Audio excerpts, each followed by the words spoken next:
Stigmatization around mental health still exists. In the last several years, there's been an uptick in shared treatment experiences, specifically for those who were in treatment as an adolescent over the last 30 years.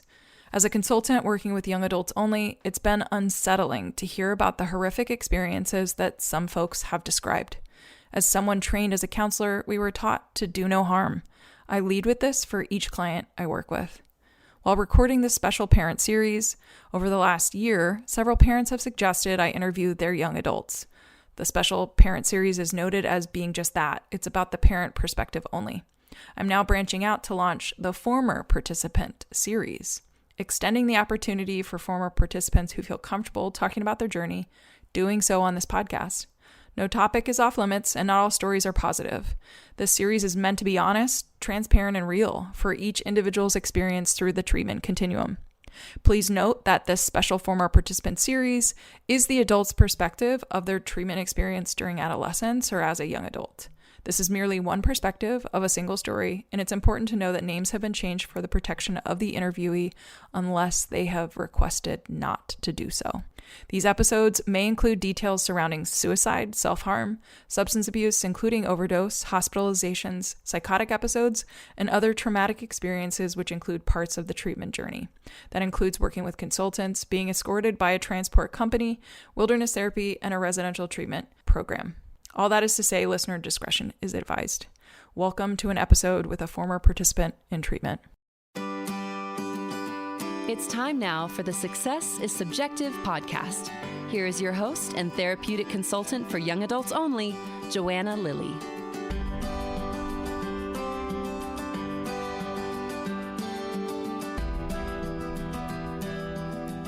Hi, and welcome to the show. If you're new here, I'm glad to have you. This podcast was formed to collectively build a bank of stories from normal people sharing their nonlinear paths. Unfortunately, social media paints a narrow picture of what success looks like, so I'm doing my best to spread the news that changing course is common, and you don't have to know what you want to do the rest of your life at 18. If you're a parent worried about your young adult and whether their path is leading them to success, you're in the right place. I'm a therapeutic consultant who works with young adults to connect them with resources that'll help them get back on a better path. So if you're curious, let's chat. You can schedule a free consultation through my website, which you can find the link for in the show notes. Today, my former treatment participant guest is Jaysa. Jaysa is a 21-year-old, originally from Georgia, and currently living in Colorado after finishing her last treatment program there. After it all, she decided to stick around and not leave the support and friends she made locally. She went through several treatment programs throughout her life, starting at the young age of 13, a lot of which were not good fits and caused more harm than helped. She is beyond thankful to have found her last treatment program, which helped her completely turn her life around. She is currently working at the program while also taking classes and using what she has been through and what she's learning to help other young adults in their journey. Here's Jaysa. All right, Jaysa, thanks for being here. I'm so excited to see you. Yes, of course. I'm so excited to see you too. We are, for folks that are listening to this, I'm getting ready to see Jaysa for the first time in person. Actually, I don't know did we ever meet in person at all? It was always video calls. Always video. Okay. Well, all right. We're going to talk a little bit about our connection at some point, but more importantly, this is all about Jaysa. So let's just dive right in. We are going to, let's kind of walk backwards. Where did you grow up? So our audience understands kind of culturally where you were raised. Yeah, definitely. I grew up in the suburbs by Atlanta, Georgia, 20 minutes outside of Atlanta. Moved around a little bit with my parents' divorce, but pretty much I grew up in Georgia. Okay. And you're not there now, which we'll get to here in a minute, but let's focus on some of the treatment history, right? We want to get up to speed on what it is that you're doing now, because I think it's pretty exciting to share. And so you are willingly coming on this show knowing that we're talking a little bit about being a treatment participant. So why don't you give us a little bit of backstory? Like, how old were you when things were starting to like play out? Where did the journey take you? You know, at what point were your parents reacting? I'm throwing a bunch of questions at you, but I'm going to let you take the lead on like how you want to start that. Yeah, definitely. I had, one could say, a rough childhood. I really started to deal with mental health. I had anxiety pretty much my whole life, but I had a few traumatic events happen to me when I was pretty young. So around age 10, 11 is where I started to really deal with my mental health. Bad depression, bad suicidality, and cutting, self-harm. And then I dealt with some eating disorder things. When I was 13 was when I went into my first mental hospital. I was put on a 72-hour hold and ended up staying for 10 days. Because they decided that 72 hours was not enough. I then did outpatient after that and was back inpatient like a week after I had been home, just with another attempt. I've been through many different treatment programs, lots of mental health hospitals, and then long-term facilities, not all of which were good places nor helped. I would go as far to say that I actually learned a lot of bad coping skills in the mental hospitals I had been in. And then after some mental hospitals, multiple suicide attempts and cutting incidents, and just not knowing how to deal with and process trauma or my depression, I went to a long-term residential, which was in California. That was the first place I went to outside of Georgia, which was a very scary thing to do because, like I said, I had a lot of bad treatment programs and I was still very young. I think I was 14 or 15 when I went to California by myself, and I stayed there. I stayed there for like 5 months, and that place was super helpful. After that, I had 2 years outside of programs. I did outside therapy, and then I had some more bad things happen in my life and kind of reverted back to my bad coping skills and just I'm not very good, or hadn't been very good, at opening up. I internalized everything and took it all out on myself, which doesn't lead you anywhere good, I have come to find out. So after the 2 years, I was back on a 72-hour hold that the hospital decided to put me on, and I stayed there for 4 days and then went to college, tried the college experience, which is where I got into drugs, which was just another bad coping skill that I used to cover up my mental health. And I ended up going on a medical leave in college and then went to detox in early 2024, was in detox for 7 days and then went to a rehab in Georgia. Got out, tried to do outpatient. It was not nearly enough support as I needed, and I honestly needed a change. I couldn't stay in Georgia anymore. So this is where my relationship with Joanna comes in. I was pretty unwilling to do another program. My family and I knew I needed it, but with such bad treatment experiences, I knew like we couldn't just do one. Yeah. So we found Joanna, who I think my first call with you, I was like, I am not doing another program. And you were like, please just trust me. Like, I won't put you in anywhere that like won't be a good fit. And I really just put all my faith into Joanna and found a treatment program in Colorado, which I was also opposed to because I wanted the beach. But came out to Colorado May 2024, and I mean, absolutely turned my life around. Well, okay, so there's so much that we need to dig into on all those things that you talked about. So, and I want to make sure that we're spending the majority of the time actually really landing with like how Colorado has turned your life around, like what you're doing. Obviously, this podcast, we're redefining what success looks like, and I want to make sure that we talk about that for you. Yeah.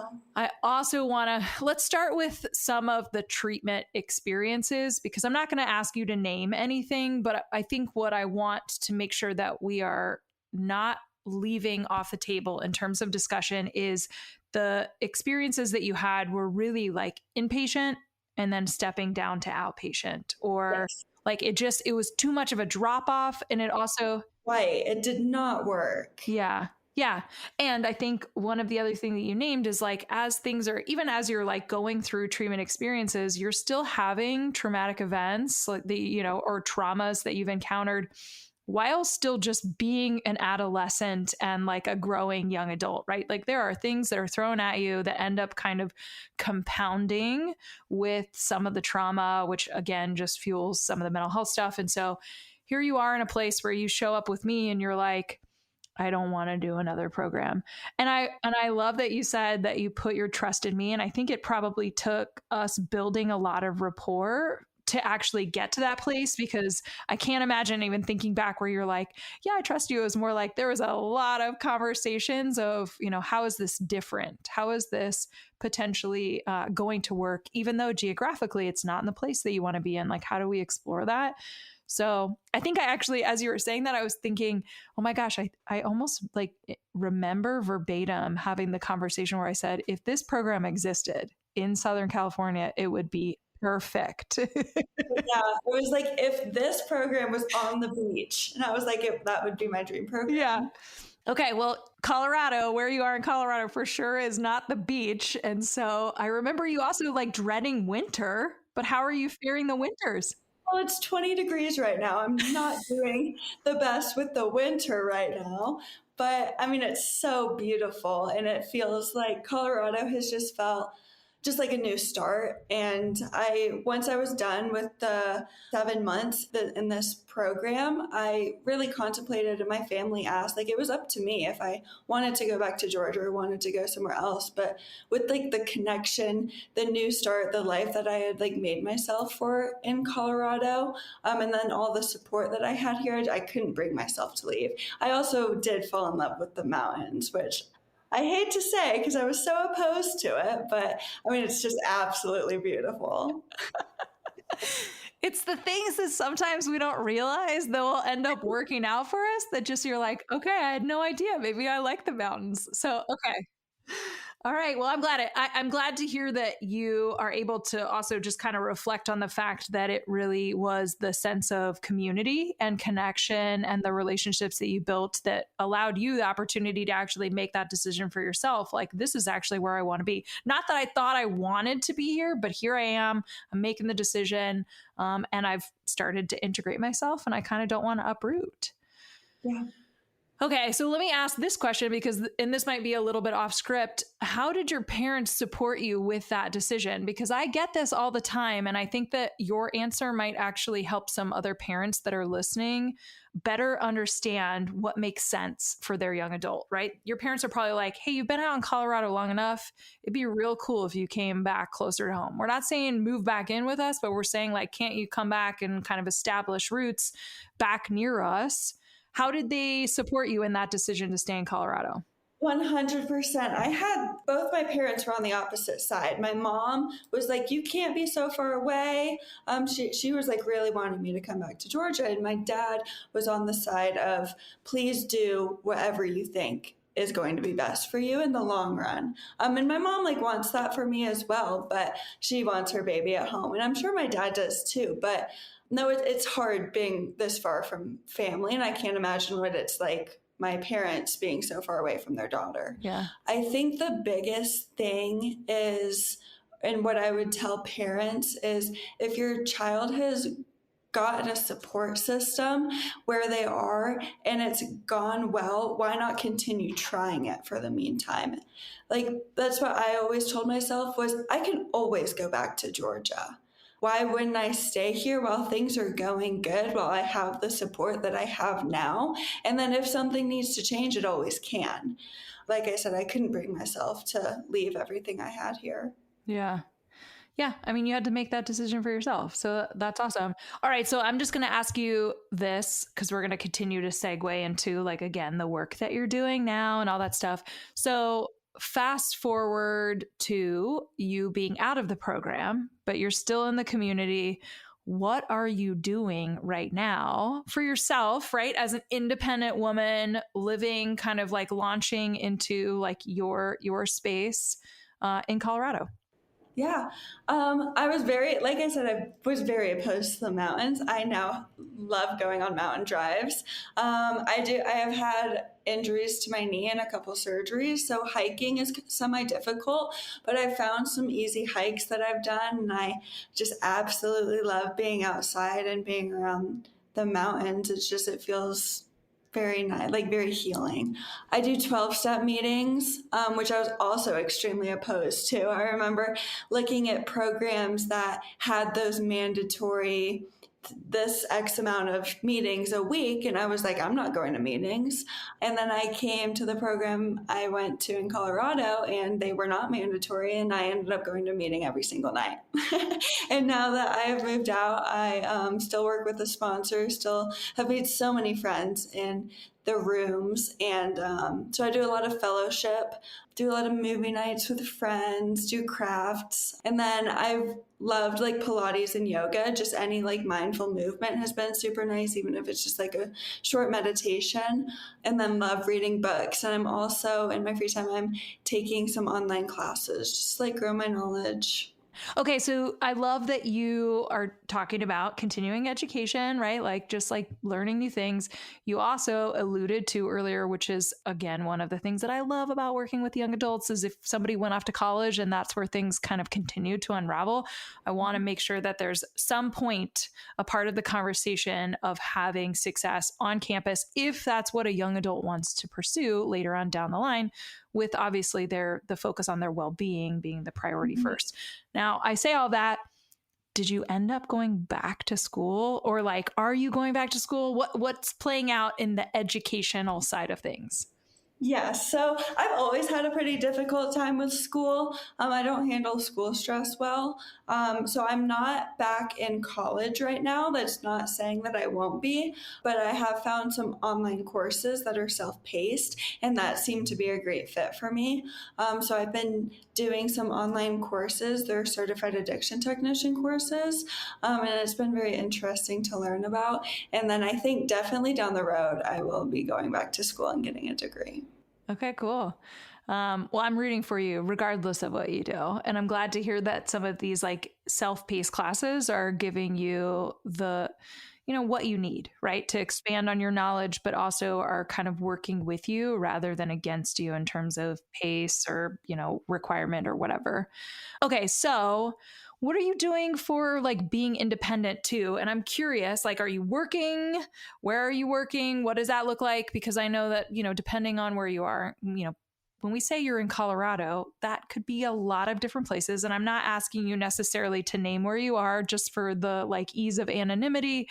The reality is that I want to make sure that we can just kind of also hit on the fact that you're probably self-sufficient financially, but maybe not. Let's talk about that too, because we're still coming out of post-treatment. And sometimes I work with families where the parents are saying, I will supplement, right? While you continue to kind of like get your feet under you. Where are you at in all of these things? So I've had a fluctuation in that. Part of my program when I was in the house was that you have to have a job and you have to save up a certain amount of money depending on what works for your needs. And I got a job when I was still in the program, was making good money, and moved out of the program, worked that job for a few months, had some time out of the program, did a step down phase of the program with 2 mentors, which was super, super helpful, and then graduated. And it was a spa job that I had gotten. It was good to get my feet on the ground. And then after a few months of it, I wasn't really fulfilled. I have always had a passion for helping people, and I've always told myself that it would feel really good to be able to use what I had been through and my experiences to help other people. Mm-hmm. So I talked to the program after I had been out for an X amount of time, talked to the program, and I am now mentoring at the program that I was in. And I'm also taking the online classes. But so I left my spa job that I was making good money and then I had lived with a previous participant who I lived with, and then things kind of went south with that. So I moved into a 1-bedroom and had to rent for 3 months and was in between jobs. So I had a harsh conversation with my dad, and we both sat down. We were like, okay, like, because it came down to the point of, do I stay in this 2-bedroom apartment where don't feel comfortable coming home to, and I'm avoiding the apartment at all costs? Like, if this keeps going south, 2 rents is going to be a lot cheaper in the long run than having to go back to another program and completely going backwards. So he stepped in, he supported me because it was a short period of time, got through some classes, started like slowly integrating, working in the house, and then now I am full-time at the program. Probably feels good to have a better conversation though with your parents to be like, hey, I'm advocating for myself. Here's where I'm at. Here's my needs. And like your parents to be able to look at the journey that they've had with you and say, this is a situation where we're willing to support you. Whereas if it was different, right? If we didn't really identify you as being like intentional or thoughtful or like, very clear-headed about what could play out, if things don't change, again, just a different situation altogether. So I imagine it was way easier for them to get on board with supporting you in this like short interim versus, what could have played out.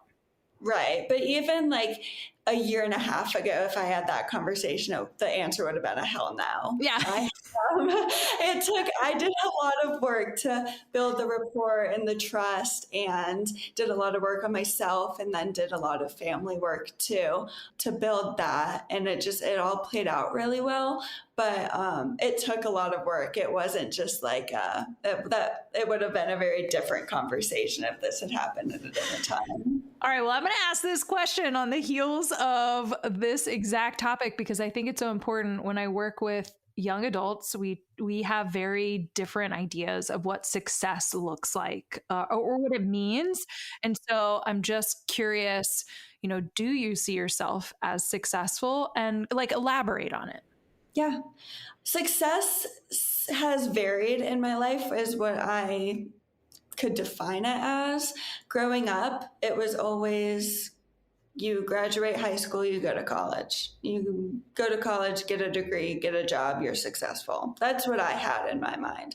My life obviously went in a very different path than that. And I grew up under a brother who did just that. He was like highest honors in a very smart school, graduated, got his master's degree. And I felt like I had failed. For a long time, I was like, it was a really shitty feeling. I was like, well, if my brother can do it, like, why can't I?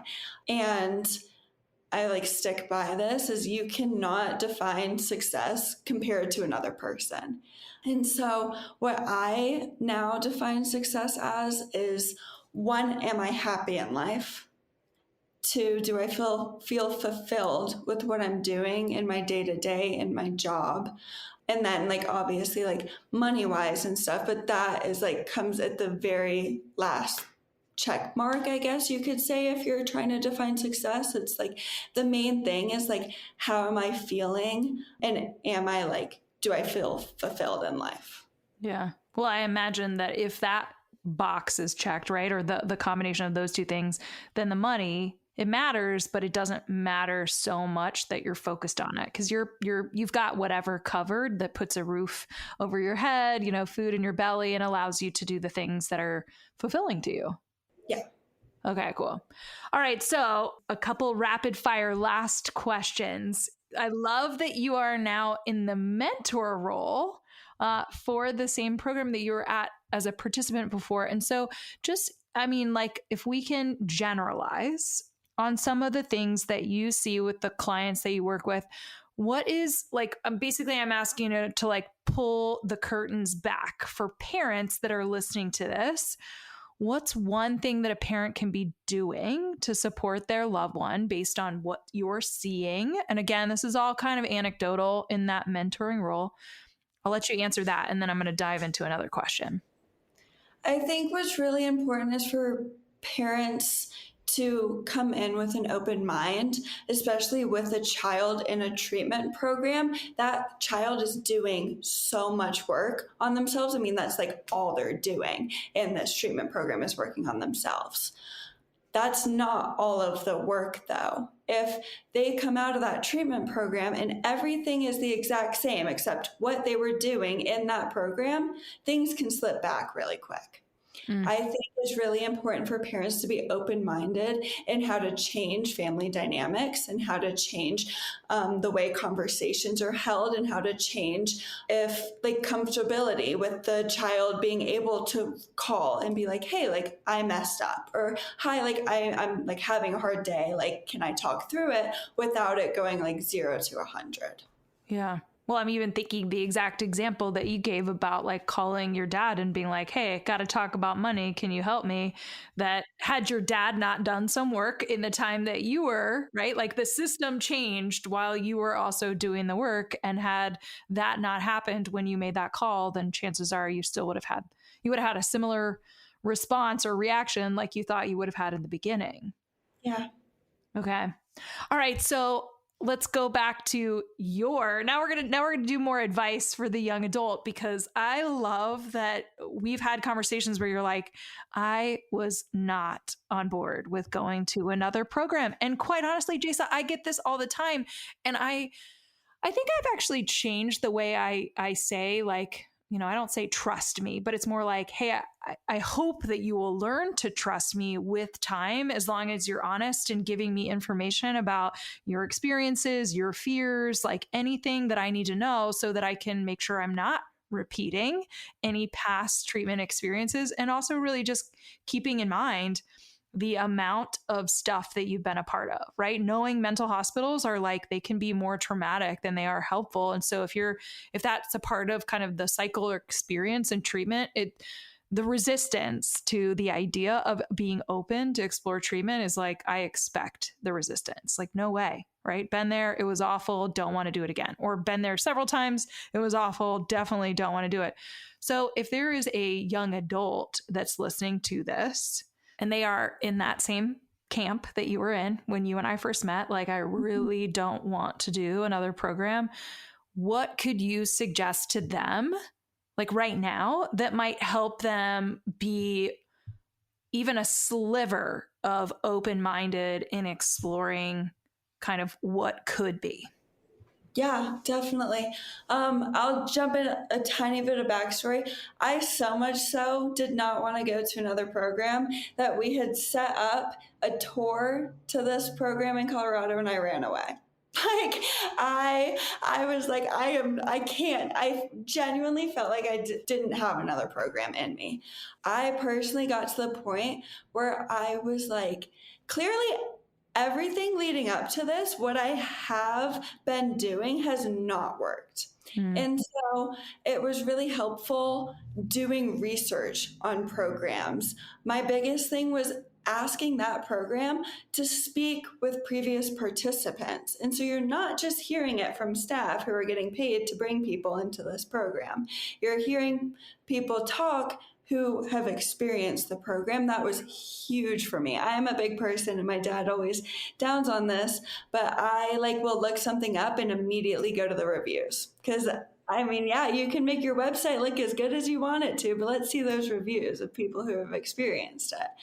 And so I think if you're not wanting to do a program, or if you're really hesitant to it, do so much research. I mean, you're obviously going to put a lot of investment into it if you do go to a program. So why not put investment into taking time to find the correct program? And then once I got all my answers and finally accepted that, okay, let me put an effort to this and be open-minded as much as I can be, because clearly what I've done before hasn't worked.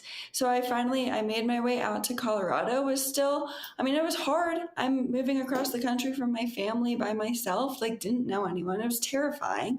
But I came here and I was like, okay, I'm going to make this my last program. And I came in with that mindset, and I put everything I had into this program. There was not I mean, I really gave it my all, because I was like, if this doesn't work, then okay, we can look at other things after that. But like, why not try?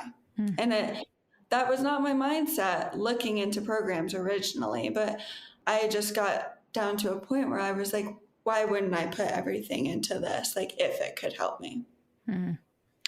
Well, thank you for sharing that. I know that there's going to be a young adult or a parent of a young adult listening to this, and they're going to be like, yes, we need to do more of that. Okay, let's see if that helps kind of move the needle with somebody, again, and I don't fault a young adult when I like finally meet them, if they are like, I really don't want to do more, right? Like, because the idea is I've already done this so much.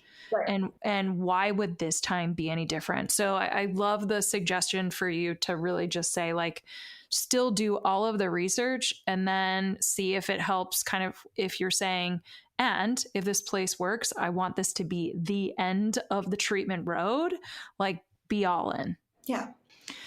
All right, Jaysa, thank you for taking time during your busy day to be a guest on the podcast, to be vulnerable and share parts of your treatment journey, for doing the work that you're doing as a mentor in the role that you are. And I'm excited to see you soon. Yes, I'm so excited. Thank you so much, Joanna. That's it for this week's Success is Subjective episode. We want to thank our guest for joining Joanna on the show this week and for being willing to share your journey. This podcast would not exist if it weren't for people such as yourself. Stay tuned for our next episode, where you can bet it'll be another amazing human sharing their personal story with the world. Make sure you check out the show notes, where you will find contact information, website details, and all social media for our guest. If you're interested in being a guest on the podcast, you can email Joanna at lilleyconsulting.com. Be sure to check out the lilleyconsulting.com website for additional resources outside of podcasting. Now, if you're listening to the show on Apple Podcasts, please subscribe. And while you're at it, feel free to leave a review. You can also download to listen to the Success is Subjective podcast on other popular podcast apps, such as Audible, Google Podcast, iHeartRadio, Spotify, Stitcher, and TuneIn Radio. Thanks again for listening in, and remember, there is no single path through life. Success is what you make it.